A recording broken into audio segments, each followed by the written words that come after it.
নমস্কার বন্ধুরা, আপনার ওয়ালেটে বা ঘরে কি এই ধরনের পুরনো ডিজাইনের 10, 20, 50 কিংবা 100 টাকার নোট রয়েছে? যদি থাকে তবে আজকের ভিডিওটি আপনার জন্য অত্যন্ত জরুরি।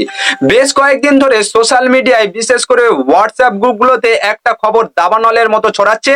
আগামী 30শে জুনের পর নাকি এই পুরনো নোটগুলো আর বাজারে চলবে না। ব্যাংকেও নাকি এগুলো জমা নেওয়া বন্ধ করে দেবে। খবরটি শোনার পরে স্বাভাবিকভাবে সাধারণ মানুষ থেকে শুরু করে ছোট ব্যবসায়ী সবার মনে একটা বড় আতঙ্ক তৈরি হয়েছে। অনেকেই ভাবছেন, তবে কি দেশে আবার নতুন কোনো নোটবন্দি হতে চলেছে? আজকের ভিডিওতে আমরা একদম সিরিয়াল ধরে অফিসিয়ালি প্রমাণ সহ এই খবরের ভেতরের আসল সত্যটা আপনাদের সামনে তুলে ধরবো।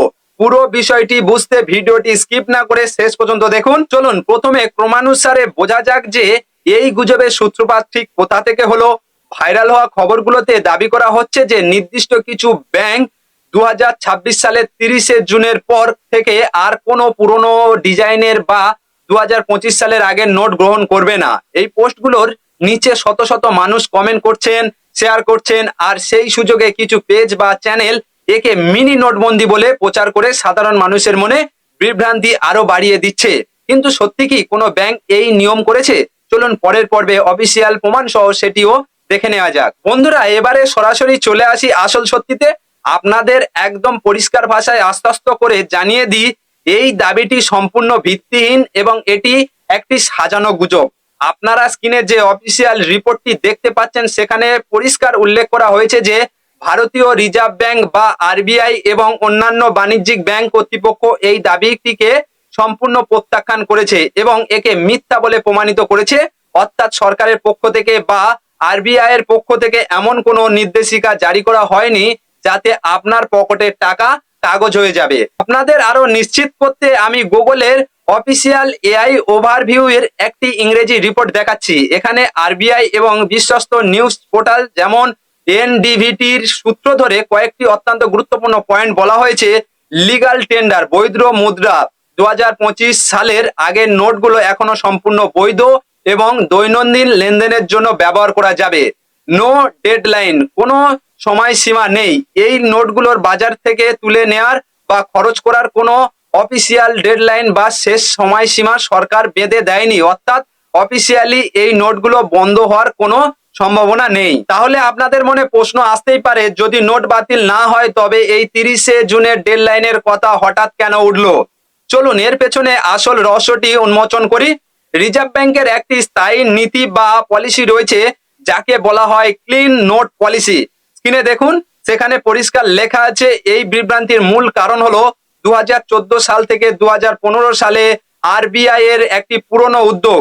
সেই সময় আরবিআই বাজার থেকে জাল নোট রুখতে এবং উন্নত সুরক্ষা বিশিষ্ট নতুন নোট আনতে 2005 সালের আগে পুরনো নোটগুলোর ব্যাংকগুলোর মাধ্যমে ধীরে ধীরে তুলে নেওয়ার কাজ শুরু করেছিল। ব্যাংকগুলোকে নির্দেশ দেওয়া হয়েছিল যাতে তারা এটিএম বা কাউন্টার থেকে এই পুরনো নোটগুলো গ্রাহকদের আর না দেয়, বরং আরবিআই এর কাছে জমা করে দেয়। এটি একটি নিয়মিত ব্যাংকিং প্রক্রিয়া। কিন্তু কিছু অসাধু মানুষ সেই পুরনো খবরকে নতুন করে রং চড়িয়ে ভুয়ো ডেডলাইন বানিয়ে ছড়াচ্ছে। সুতরাং পুরো আলোচনা থেকে এটি প্রমাণিত হলো যে আপনার কাছে থাকা যে কোনো পুরো নোট সম্পূর্ণ বৈধ। কোনো কেনাকাটা বা লেনদেনের এই নোট আদান প্রদান করতে আইনত কোনো বাধা নেই।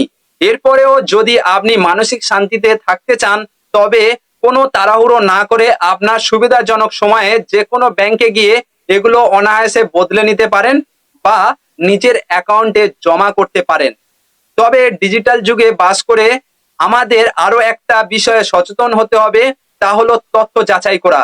যে কোনো আর্থিক বা ব্যাংকিং নিউজ বিশ্বাস করার আগে সবসময় আরবিআই এর অফিসিয়াল ওয়েবসাইট rbi.org.in অথবা সরকারের প্রেস ইনফরমেশন ব্যুরোর verification social media handle PIB fact check করতে পারেন।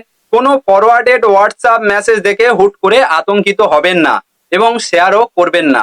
তো বন্ধুরা, আশা করি আজকের ভিডিওর পর আপনাদের মনে সব সংশয় এবং আতঙ্ক একদম দূর হয়ে গেছে। আসল সত্যিটা এখন আপনাদের সামনে পরিষ্কার। এই তথ্যটি যদি আপনার সামান্যতম উপকারে এসে থাকে তবে আপনার পরিবার এবং বন্ধুদের সচেতন করতে ভিডিওটি এখনই শেয়ার করুন। ভিডিওটি ভালো লাগলে এখনই লাইক দিতে ভুলবেন না। আর এই ধরনের চমৎকার তথ্য সমৃদ্ধ ও সচেতনমূলক ভিডিও নিয়মিত দেখতে আমাদের চ্যানেলটি এখনই সাবস্ক্রাইব করে পাশে থাকা বেল আইকনটি অল করে রাখুন। আপনার কোনো প্রশ্ন থাকলে নিচে কমেন্ট বক্সে অবশ্যই লিখুন। দেখা হচ্ছে আগামী ভিডিওতে। ভালো থাকুন, সুস্থ থাকুন। ধন্যবাদ।